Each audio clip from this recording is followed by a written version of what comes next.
Welcome to Cheat Sheet Tales, where secrets slip, lies unravel, and the truth always has a twist. Real stories, raw confessions, shocking betrayals. Drop a comment if you've ever caught a red flag too late. Now, let's get into today's tale. I stood in front of the mirror, adjusting my graduation cap for the 800th time. My hands were trembling, not from nerves about the ceremony, but from excitement about finally having my moment. After 10 years of night classes, working, double shifts, and putting everyone else first, I was graduating. Me, Jessica, the girl who always stood in the shadows of her husband's success. "You look perfect," Sandra said, appearing behind me with a champagne flute, though I still think we should have gone with the sparkly heels. I laughed, glancing down at my sensible black pumps. "These will do just fine. I don't want to trip," walking across the stage. "Brandon's going to be so proud." She squeezed my shoulder. "Speaking of which, where is that workaholic husband of yours?" "Surgery ran late," I said, checking my phone again. No messages, but he promised he'd make it to the party after. The graduation ceremony passed in a blur of speeches and name-calling. When they announced Jessica Mitchell, I walked across that stage with my head held high, thinking about all those nights I'd spent studying after closing the diner. All those promotions I'd turned down so we could stay near Brandon's residency program. Before we continue, quick question. Where has this story found you today? Let us know your location in the comments below. Now, let's continue. The party at our house was Sandra's idea. She transformed our backyard into a twinkling wonderland, with fairy lights strung between trees and champagne flowing freely. Friends, family, and colleagues from both the diner and my new job at the investment firm filled the space with laughter and congratulations. "There's my graduate," Brandon's voice boomed across the yard as he finally arrived, still in his scrubs. He looked exhausted, but handsome as ever. That same charm that had won me over 12 years ago, still evident in his smile. "Sorry I'm late, babe. Emergency appendectomy." I wrapped my arms around him, breathing in the familiar hospital antiseptic smell. "You're here now. That's all that matters." "Actually," he pulled away, glancing nervously around the crowd.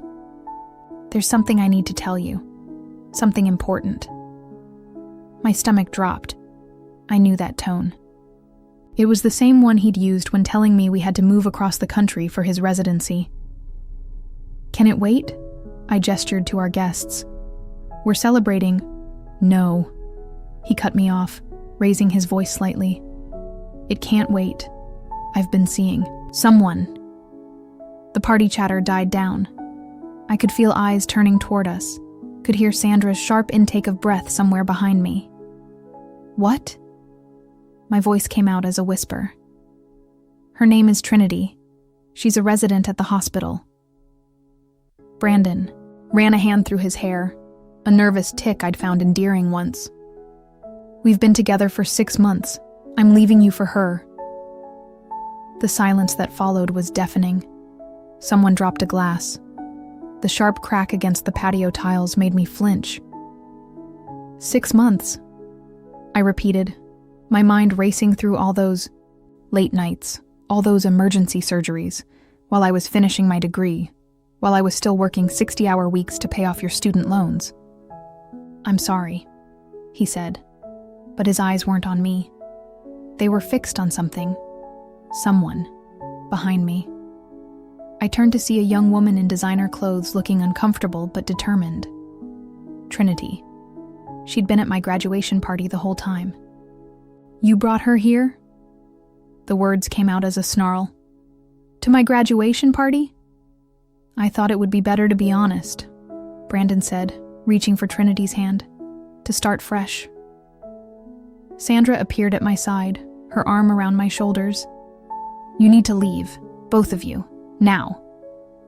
But I couldn't let him go. Not like this. Not after everything. 10 years, I said, my voice rising. "I gave you 10 years of my life. I worked at that diner until my feet bled to put you through med school. I moved across the country, away from my family, for your career. And this is how you repay me? Jessica, he started. But I was beyond hearing excuses. Get out! I screamed, grabbing the nearest champagne glass and hurling it at his feet. The splash caught Trinity's expensive shoes, making her jump back with a yelp. As they hurried away, the party dissolved into chaos. People started gathering their things, making awkward excuses. I stood there, rooted to the spot, watching my perfect night crumble around me. I've got you, Sandra whispered, holding me, up as my knees threatened to buckle. Let them go. We'll figure this out. But as I watched Brandon help Trinity into his car, the car I'd helped him pick out last year, something hardened inside me.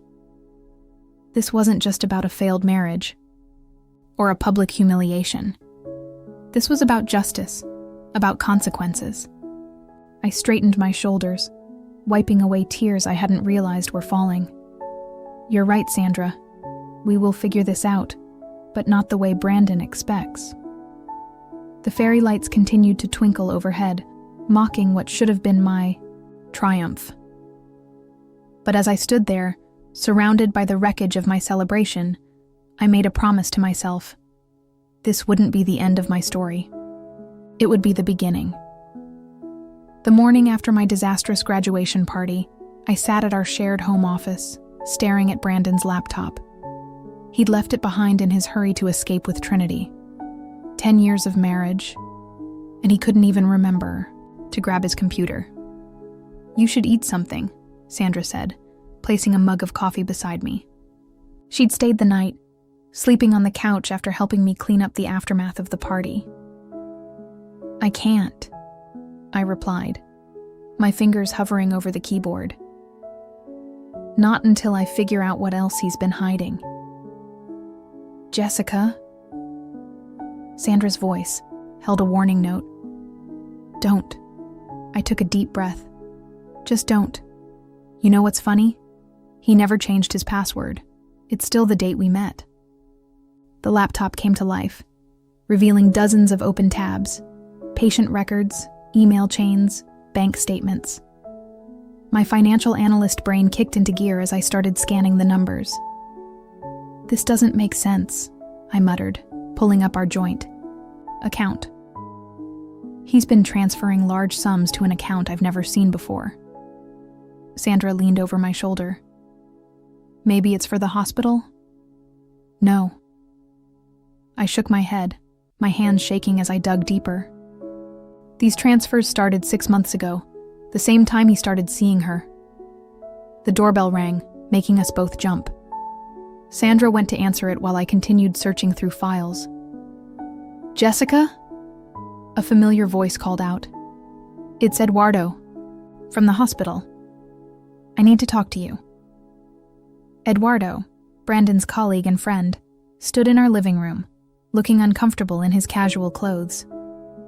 I'd always liked him. He was one of the few doctors who treated me like a person, not just Brandon's wife. If you're here to defend him, I started. I'm not, he cut me off. I'm here because I think you need to know something about Trinity. I gestured for him to sit down. He perched on the edge of our couch, the one Brandon and I had picked out together last spring. She's not just a resident, Eduardo said, running his hands through his hair. She's the daughter of the hospital board chairman. Brandon's been, let's say, he's been climbing the ladder faster than usual since they got together. My laugh came out bitter. So he traded up, got himself a younger model with better connections. It's more complicated than that, Eduardo glanced at Sandra, who was hovering protectively nearby. There have been rumors about missing prescription pads, about procedures being signed off without proper oversight. I've tried looking into it, but every time I get close, the investigations disappear. My hands clenched into fists. And let me guess, Trinity's father makes sure everything stays buried? Eduardo nodded. Brandon's always been ambitious. But lately, look, I probably shouldn't be here, but you were always good to me, Jessica. You deserve to know what's really going on. After Eduardo left, I returned to the laptop with renewed purpose. Every file, every email, every transaction.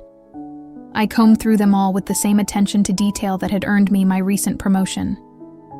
Here, I said finally, pointing to a series of transactions. Look at these payments. They're coded as consulting fees, but they're going to offshore accounts, and the dates match up with some of the procedures Eduardo mentioned. Sandra squeezed my shoulder. What are you going to do? First, I said, plugging in my USB drive. I'm going to make copies of everything. Then I'm going to find out exactly what my dear husband has been up to at that hospital. My phone buzzed. A text from Brandon. Need my laptop for work. Dropping by to pick it up. Perfect timing, I muttered, quickly finishing the file transfer. Sandra, would you mind making yourself scarce? I need to handle this alone. 20 minutes later, Brandon walked in using his key. He looked different somehow, sharper, colder, like a mask had slipped away. Where is it? He demanded, not even bothering with hello. I gestured to the laptop on the coffee table. Right where? You left it. Along with your integrity, apparently. He froze. What's that supposed to mean? What's that supposed to mean? What? Oh, nothing, I said, keeping my voice light.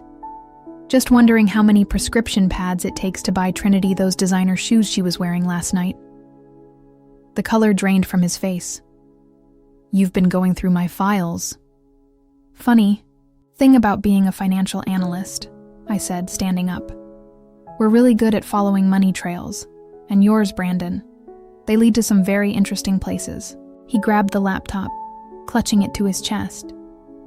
You don't know what you're talking about. And even if you did, no one would believe you over me. I'm a respected surgeon. For now, I replied, watching him back toward the door. But respect is such a fragile thing, isn't it? Like trust or marriage vows. After he left, I sat down heavily on the couch, my hands shaking. Sandra emerged from the kitchen, her face concerned. Are you okay? I nodded slowly, a plan already forming in my mind. I will be. But first, I need to make a call to someone named Helen Graham. According to these emails, she's been asking some very interesting questions about Brandon's department. The game was on, and this time, I wasn't playing by anyone else's rules. The hospital lobby felt different now. For years, I'd walked these halls proudly as Brandon's wife. But today, I moved like a ghost, watching the staff hurry past with new eyes, every friendly smile, every casual greeting. I wondered who else had known about Brandon and Trinity while I remained oblivious. Can I help you? The receptionist's voice pulled me from my thoughts. Yes, I'm here to see Dr. Helen Graham. Do you have an appointment?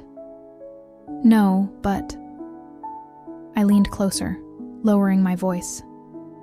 Could you tell her it's about Dr. Brandon Mitchell? And some concerning financial discrepancies? The receptionist's eyes widened slightly. She picked up her phone, speaking in hushed tones. Within minutes, a security guard appeared to escort me to Helen's office. Helen Graham wasn't what I expected. Instead of the stern administrator I'd imagined, I found a woman in her late 50s with kind eyes and a streak of silver in her dark hair. She stood as I entered, gesturing for the security guard to leave. Jessica, she said, not a question. I've been wondering when you'd show up. I placed my USB drive on her desk. I have something you might want to see. Helen's expression remained neutral as she plugged in the drive and began reviewing the files. Only the occasional tightening around her eyes betrayed her reaction to what she was seeing. How long have you known? I asked, breaking the silence. About Trinity? A few months. Helen looked up, her gaze sharp. About the other things, I've had suspicions for longer, but Brandon is protected by Trinity's father, among others. Helen leaned back in her chair. The hospital board isn't interested in scandal, especially not with our upcoming merger. What if they didn't have a choice? I pulled out a second USB drive. This one contains copies of everything: the unauthorized prescriptions, the fraudulent billing, the offshore accounts. One click, and it all goes to every major news outlet in the city. Helen's eyebrows shot up. That's quite a nuclear option you're holding. He humiliated me at my own graduation party, I said, my voice cracking slightly. After 10 years of sacrificing everything for him, and now you want revenge. It wasn't a question. I want justice. Helen stood, walking to her window. Below, I could see Brandon's reserved parking space, his luxury car gleaming in the sunlight. Did you know, Helen said, still looking out, that I was the one who recommended Brandon for his residency here? I saw such promise in him. Brilliant surgeon, natural leader. But somewhere along the way, he started believing his own hype. She turned back to face me. What exactly are you proposing? I need access to the hospital's internal audit records, I said, and any complaints that might have been buried about Brandon's department. That's highly confidential information. So is writing prescriptions for non-existent patients? A ghost of a smile crossed Helen's face. You're not what I expected, Jessica. Brandon always portrayed you as simple, the devoted wife, working her way through community college. Brandon sees what he wants to see. I stood, smoothing my skirt. I'm giving you a chance to clean house quietly, Dr. Graham. Help me expose Brandon's misconduct through proper channels, or I'll do it my way. And Trinity's father, the board, they'll fight back. Let them try. I placed my business card on her desk. I didn't spend 10 years analyzing financial records for nothing. As I turned to leave, Helen called out, "Wait!" She opened her desk drawer and pulled out a thick file. These are the complaints I've collected over the past year. The ones that never made it to official review. I reached for the file, but she held it back. Before you take this, understand something. Once you start down this path, there's no going back. People will get hurt. Not just Brandon and Trinity, but others. Innocent people who trusted him. Like I trusted him. Revenge might feel good in the moment, Jessica, but it leaves scars on everyone involved, including the person seeking it. I thought about the night of my graduation, about the look in Brandon's eyes as he chose Trinity over our decade together. Some scars are worth it. Helen handed me the file. I'll help you, but on one condition, we do this right. By the book. No leaked documents to the press, no nuclear options. Deal. I took the file, feeling its weight, the weight of decisions, and consequences yet to come. Deal. As I left the hospital, my phone buzzed with a text from Sandra. Brandon's moving his things out of the house tomorrow. Want company? I looked down at the file in my hands, then back at my phone. No thanks. I've got work to do. That night, I spread Helen's documents across my dining room table, creating a web of post-it notes and highlighter marks. Each complaint, each discrepancy, each covered-up mistake. They were all pieces of a puzzle I was finally starting to see clearly. Brandon had always said I was good at putting things together. Time to prove him right. This is bigger than I thought, more dangerous. Which is why I'm giving you one last chance to walk away, Helen said gently. We have enough to stop Brandon's medical career. We could leave it at that. I thought about the night of my graduation, about all those years of sacrifice, about the patients who had suffered because of Brandon's choices. No, I said firmly. We finish this. All of it. Helen nodded, a hint of pride in her eyes. Then we better get back to work. The board meeting is in 6 days. and we need everything to be perfect. As we bent over the files, sorting through evidence and testimony, I felt a strange mix of dread and determination. Brandon was right. I had no idea what I was getting into. But for the first time in years, I was fighting for something bigger than myself. And this time, I wasn't going to lose. "You need to see this," Sandra said, bursting into my apartment without knocking. She thrust her phone at me, displaying a local news website. The headline made my stomach drop. "Prominent surgeon alleges harassment campaign by ex-wife." I scanned the article, my hands growing cold. Brandon had given an interview painting himself as the victim of a vengeful ex-spouse who couldn't accept the end of their marriage. He'd even managed to work in mentions of my unstable behavior at the graduation party. "That manipulative bastard," I muttered, tossing the phone aside. "He's trying to get ahead of the story, before the board meeting." "There's more," Sandra said, pulling up another article.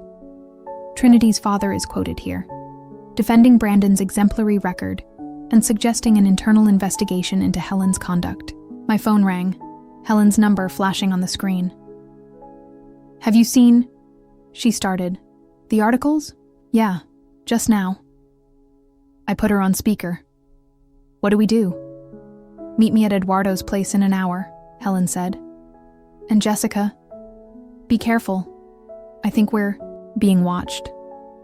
Sandra insisted on driving me to Eduardo's apartment. The whole way there, I kept checking the rearview mirror, paranoid about every car that stayed behind us for more than a few blocks. Eduardo's place was a small walk-up in a quiet neighborhood. Helen was already there when we arrived, along with 3 nurses I recognized from the hospital. "These are the witnesses who agreed to go on record," Helen explained, introducing them. "Maria, Rachel, and Diane. They've all documented instances of Brandon's misconduct. And we're all probably going to lose our jobs," Maria said grimly. "Trinity's father has friends on every hospital board in the city." "No, you won't," I promised, though my voice shook slightly. "We have evidence of retaliation against whistleblowers. That's another federal offense." Eduardo emerged from his kitchen with coffee for everyone.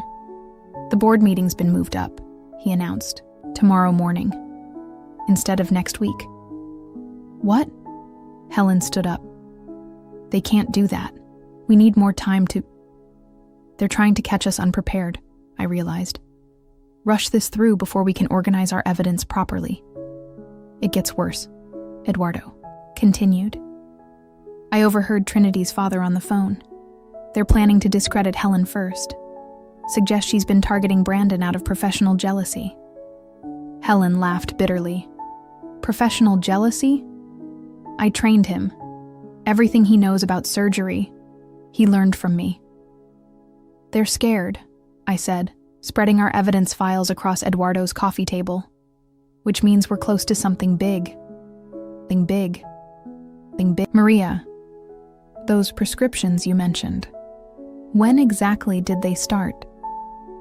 We worked through the night, fueled by coffee and determination. Each piece of evidence was reviewed, each testimony practiced and refined. Around midnight, Sandra returned, with takeout and fresh concerns. "Someone broke into your apartment," she said quietly, pulling me aside. "Nothing was taken, but your files were clearly searched." My hands started shaking. "Did you call the police?" "Of course. They took a report, but—" She shrugged helplessly. "Let me guess. The responding officer was friends with Trinity's father." "This is getting dangerous, Jessica." Sandra grabbed my arm. "Maybe you should back off. Let the medical board handle it, through official channels." "The medical board?" Maria scoffed from across the room. "They're as corrupt as the hospital administration." "No offense, Dr. Graham." Helen waved off the apology. "She's right. The whole system is compromised. That's why we need to do this." "Right." I walked to the window, looking out at the quiet street below. A car was parked across the road, its occupants barely visible in the darkness. As I watched, it pulled away slowly. "They're trying to intimidate us," I said, turning back to the group. "Scare us into backing down. But here's what they don't. Understand, I'm not doing this for revenge anymore, you're not?" Eduardo asked. "No." I picked up one of the patient complaints. A woman who'd suffered complications after Brandon rushed through her surgery. "I'm doing this because it's right. Because every person in this room has sacrificed something to be here, to tell the truth." Helen smiled, that hint of pride back in her eyes. "Then let's give them hell tomorrow." We worked for several more hours, organizing our presentation for the board. Around 3 a.m., as the others were gathering their things to leave, Helen pulled me aside. "Whatever happens tomorrow," she said quietly, "I want you to know something. Brandon was wrong about you. You're not just the bitter ex-wife. You're the person who finally had the courage to stand up and say enough." I hugged her impulsively, surprising us both. "Thank you for everything." As Sandra drove me home in the pre-dawn darkness, I thought about Brandon's threat in Helen's office. "You have no idea what you're getting into." He was right. I hadn't known what I was getting into. But now that I was here, there was no turning back. Tomorrow would change everything, for better or worse. The hospital boardroom felt like a courtroom, with Trinity's father presiding, at the head of the table like a judge. Brandon sat to his right, Trinity beside him, both wearing expressions of practiced concern. The other board members filled the remaining seats, their faces carefully neutral. Helen and I sat opposite them, our evidence spread before us like armor. The 3 nurses, Maria, Rachel, and Diane, waited outside, ready to testify. Eduardo had positioned himself near the door, watching everyone's reactions.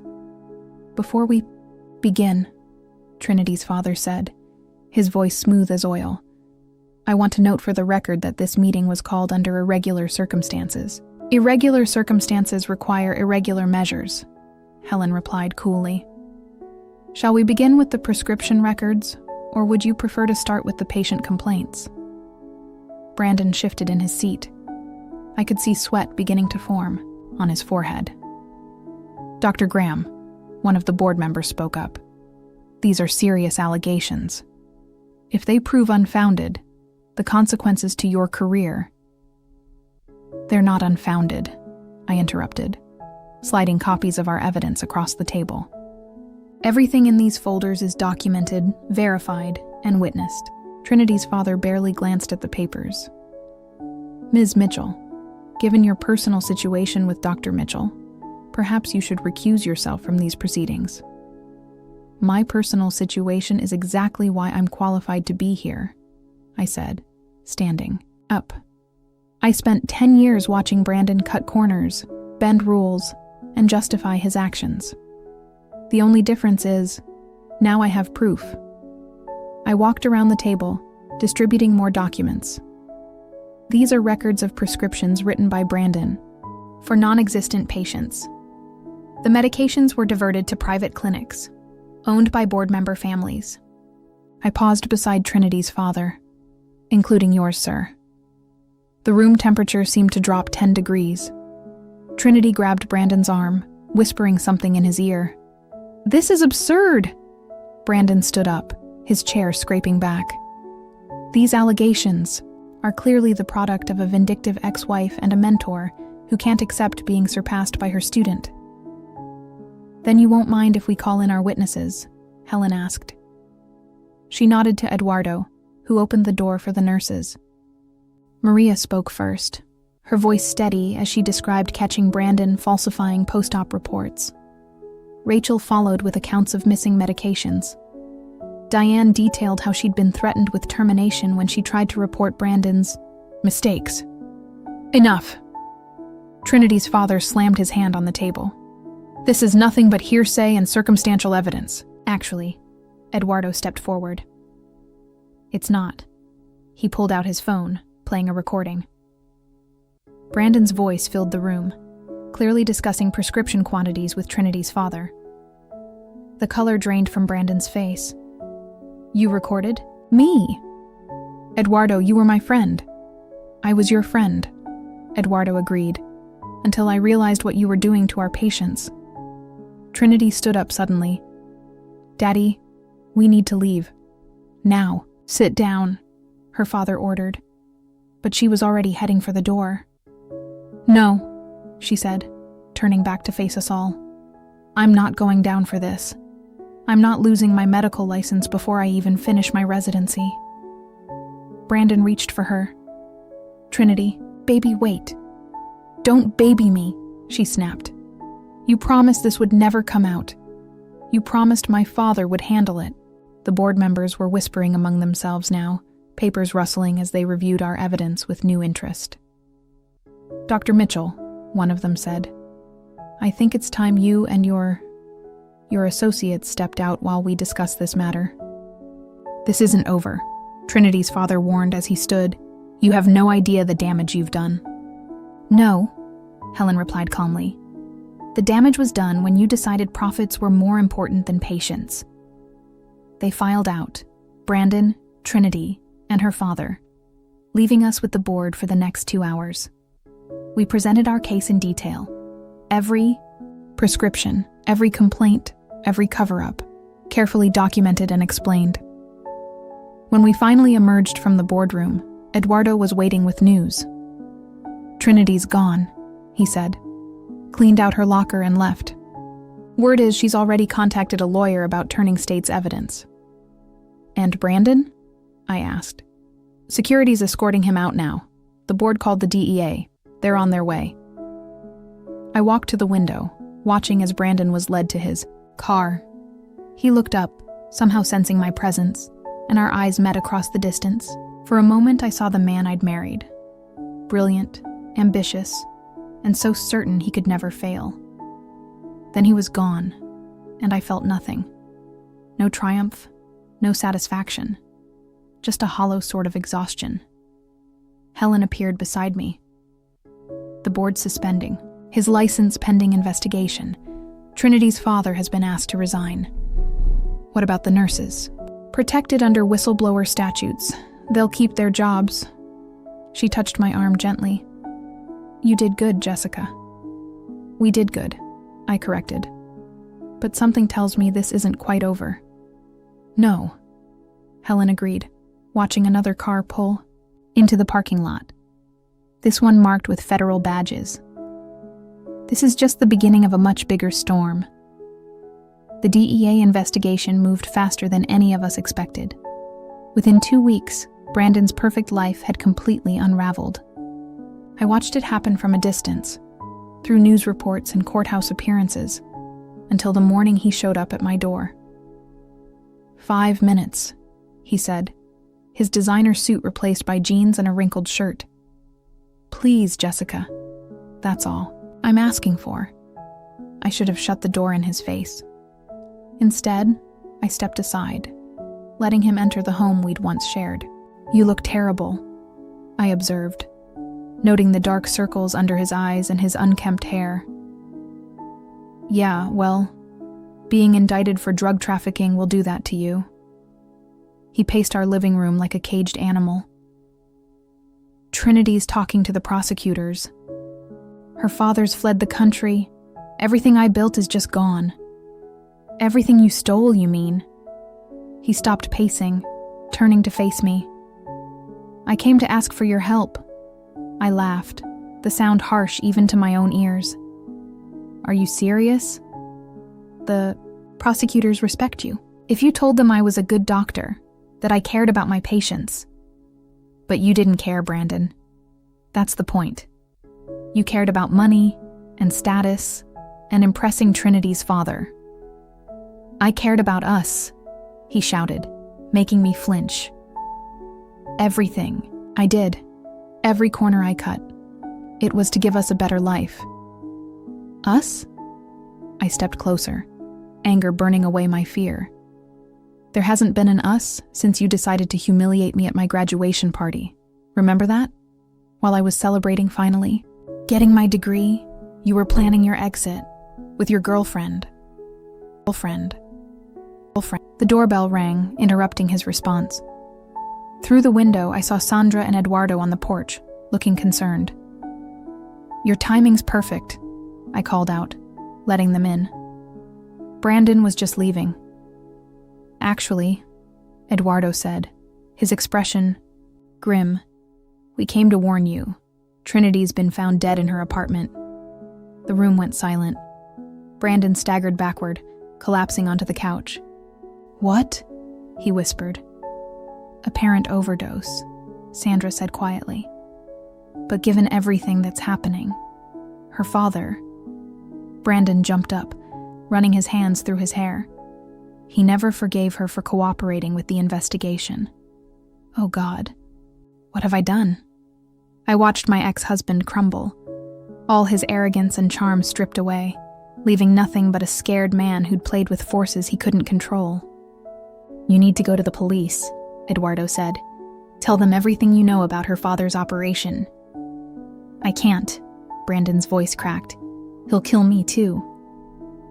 He'll kill you anyway, I said, surprising myself with how calm I sounded. Your only chance is to tell the truth. For once in your life, Brandon. Do the right thing, he looked at me then. Really looked at me. Perhaps for the first time in years. Will you come with me to the police station?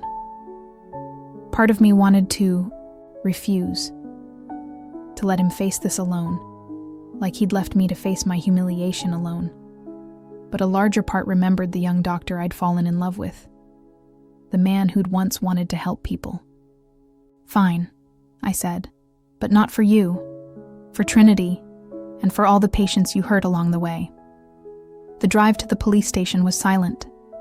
Sandra followed in her car, while Eduardo called Helen to update her. In the passenger seat, Brandon stared out the window, looking lost. I never meant for any of this to happen, he said finally. No one ever does, I replied. But we all make choices, Brandon. And then we have to live with them. At the station, I watched from behind a glass window as Brandon gave his statement.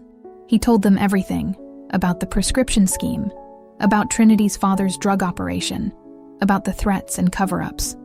With each word, his shoulders seemed to sink lower. Helen arrived as he was finishing, pulling me into a fierce hug. Are you okay? No, I admitted, but I will be. Through the glass, I saw Brandon look up, his eyes meeting mine one last time. In that moment, I felt the last threads of our shared past finally break. You know what the worst part is? I said to Helen as we watched the officers lead Brandon away. I actually feel sorry for him. That's because you're not the person he thought you were, she replied. You're stronger than that. Outside the station, reporters were gathering, their cameras ready for the next chapter in the scandal. Sandra touched my arm gently. Ready to face them? I thought about the past few weeks, about revenge and justice, about choices and consequences, about the fine line between right and wrong. No, I said honestly, but that's never stopped me before. As we pushed through the media crowd, their questions blurring into white noise, I realized something. This wasn't the ending I'd wanted when I'd started down this path of revenge. It was messier, sadder, more complicated. But maybe that's what real justice looked like. Not a triumph, but a reckoning. The autumn breeze carried the scent of coffee from the hospital cafe as I sat with Helen, watching medical students hurry past with their textbooks and dreams. The board approved your proposal, Helen said, sliding a folder across the table. Full funding for the mentorship program. They're calling it Project Integrity. I opened the folder, scanning the official letterhead. After Brandon's conviction, and Trinity's father's arrest in Monaco, the hospital had been desperate to rebuild its reputation. My idea for a program supporting ethical practices and whistleblower protection had landed on receptive ears. Have you told Sandra yet? Helen asked. She's already planning the launch event, I smiled, remembering my friend's excitement. She says we need to make it big, show everyone that things really have changed here. Speaking of change, Helen nodded toward the hospital entrance, where Eduardo was leading a tour group of new residents. He's doing well as chief of surgery. Better than well, I agreed. The nurses actually smile during rounds now. My phone buzzed, a news alert. Brandon's sentencing had been announced, 5 years, with possibility of parole. Part of his plea, deal included testifying against Trinity's father's entire network. You're not reading that, are you? Helen reached across and gently pushed my phone face down. Old habits, I admitted, but you're right. That chapter's over. Ms. Mitchell? A young woman approached our table, clutching a medical textbook. I'm sorry to interrupt, but I wanted to thank you. Your testimony at the medical board hearings, it inspired me to report misconduct at my previous hospital. I recognized her then, Maria's younger sister, Rachel. How did that go? They're investigating now. She straightened her shoulders. I was scared at first, but then I thought about what you said, about courage being contagious. After Rachel left, Helen raised an eyebrow. Courage is contagious? I might have gotten a bit passionate during my speech, I laughed. But it's true, isn't it? Look at what happened here. First Maria and the nurses spoke up, then Trinity, then Brandon. Then the entire corrupt system came tumbling down, Helen finished. Like dominoes. Dr. Graham? Eduardo approached, his tour group hovering nearby. Would you mind speaking to our new residents about the mentorship program? Helen stood, squeezing my shoulder as she passed. Coming right up. I watched as she addressed the group, her silver hair catching the sunlight. The new residents leaned forward, hanging on her every word as she described the changes we'd implemented. Anonymous reporting systems, ethical oversight committees, support networks for staff. My phone buzzed again. This time it was Sandra. Turn on the news, now. Now.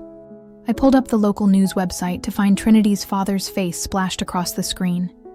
He'd been found dead in his Monaco hotel room, apparent suicide. The authorities had discovered evidence linking him to drug trafficking operations in 3 other hospitals. Everything okay? Helen had returned, noting my expression. It's really over now. I showed her the article. The last domino. She sat back down, her face thoughtful. You know, when you first came to my office with that USB drive, I thought you were just another angry ex-wife looking for revenge. I was, I admitted. But somewhere along the way, it became about something bigger. It became about justice, she corrected. About doing what's right, even when it's hard. Especially when it's hard. A group of nurses walked past, waving to us. Among them were Maria, Rachel, and Diane. All now supervisors in their departments, their careers flourishing. In the hospital's new environment. The first class of mentees starts next week, I said, changing the subject. 20 women from different departments, all interested in healthcare administration and ethics. And you'll be leading them. Helen smiled. From bitter ex-wife, to whistleblower, to program director. Quite a journey. I thought about that journey. About the night of my graduation party. About the anger that had driven me to investigate Brandon. About the unexpected allies I'd found along the way. The revenge I'd sought had transformed into something far more meaningful. You know what's funny? I gathered my things, preparing to head to my new office. Brandon always said I was wasting my potential at that community college. Turns out he was right about the potential part. Just wrong about everything else. Helen stood with me. Ready for your first day as director? I looked around the hospital courtyard, at the medical students chasing their dreams, at the nurses walking tall with newfound confidence, at Eduardo teaching his residents about integrity as much as medicine. Actually, I smiled. I think I've been ready for this my whole life. As we walked into the hospital, I didn't see the shadows of my past anymore. Instead, I saw possibility. The possibility of change, of growth, of making a difference. Not through revenge or destruction, but through building something new, something better, something that would last.